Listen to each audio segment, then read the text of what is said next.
Ibrahimpatnam MLA Malreddy Rangareddy సొంత ఊరిలో గ్రామస్తులు ఆందోళనకు దిగారు. ప్రభుత్వానికి వ్యతిరేకంగా నినాదాలు చేస్తూ రోడ్డుపై బైఠాయించి ధర్నా చేపట్టారు. బ్రాహ్మణపల్లి తొర్రూరు గ్రామాల మధ్య ఉన్న కాల్వట్టు వద్ద హైట్ అధికారులు అక్రమంగా కాల్వను తవ్వారు. దీంతో రాకపోకలకు ఇబ్బంది అవుతుందని గ్రామస్తులు ఆవేదన వ్యక్తం చేస్తారు. ఆందోళన చేస్తున్న రైతులు గ్రామస్తులను పోలీసులు అరెస్ట్ చేసి పిఎస్కు తరలించారు.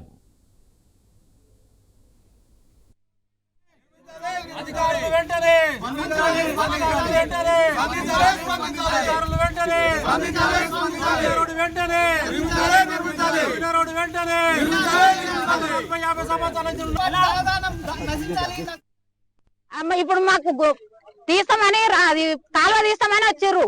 నా భూమి ఉన్నది బోర్డు ఆడ మేము కాలువ కూసామని అబద్ధం చెప్తుర్రు. ఆ చెప్పేటోళ్ళు ఎవరో ధర్మం తినాలి. బోర్డు నా పెళ్లి 30 ఏళ్ళ నుంచి ఉన్నా నేను.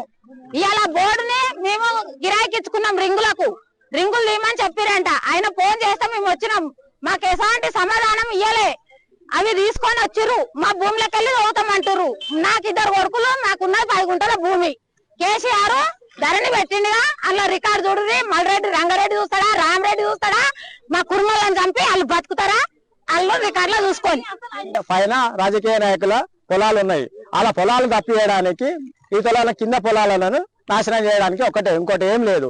వచ్చే కాలువకు ఎక్కడ ఇన్కమింగ్ కాలువకు గండి కొట్టి చెరువుకు నీళ్ళు ఒకటే వేస్తున్నారు. వీళ్ళు చేసేది ఒకటే, చెరువును మాయం చేసారు. హెచ్ఎండిలో కనిపిస్తలేదు. ఊర్లో 4 కుంటలు ఉన్నాయి.